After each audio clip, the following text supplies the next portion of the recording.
નમસ્કાર, આપ જોઈ રહ્યા છો લખત ન્યૂઝ અપડેટ ચેનલ। તમામ સમાચાર અને અપડેટ મેળવવા માટે ચેનલને સબસ્ક્રાઇબ કરો અને બેલ આઇકન પર ક્લિક કરો, જેથી તમામ સમાચાર અને અપડેટ તમને મળી રહે। લખતર તાલુકાના ઢાંકી ગામે ભારતીય જનતા પાર્ટી લખતર મંડળ દ્વારા ફ્રી સારવાર નિદાન કેમ્પનું આયોજન કરવામાં આવ્યું। ઢાંકી ગામે યોજાયેલ ફ્રી સારવાર નિદાન કેમ્પમાં 180 કરતાં વધુ લાભાર્થીઓ દ્વારા લાભ લઈ નિદાન સારવાર કરાવી અને દવા લીધી।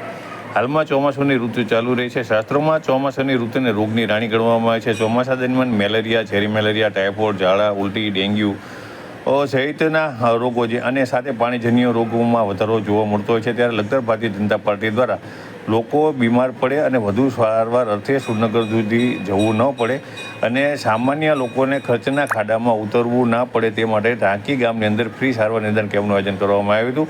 આ કેમ્પમાં જુદા જુદા રોગ અંતર્ગત ડૉક્ટર હર્ષિલ પટેલ, અભિષેક રાઠોડની ટીમ દ્વારા દર્દીઓને તપાસવામાં આવ્યા હતા અને સારવાર કરી અને તેમને દવા આપવામાં આવી હતી। આ કેમ્પમાં લખતર તાલુકા ભાજપ પ્રમુખ ડી.કે. ચવલિયા, લખતર તાલુકા પંચાયત પ્રમુખ વાસુદેવભાઈ પટેલ, લખતર તાલુકા પંચાયત ન્યાય સમિતિ મહિલા ચેરમેન મધુબેન મકવાણા, ઢાંકી સરપંચ પ્રભુભાઈ મકવાણા સહિત મોટી સંખ્યાની અંદર ગ્રામજનો ઉપસ્થિત રહ્યા હતા અને તેમના દ્વારા આ મેડિકલ સારવાર કેમ્પનો લાભ લીધો હતો। મોટી સંખ્યામાં લોકો લાભ લેવા મેડિકલ કેમ્પ સ્થળે પહોંચ્યા હતા।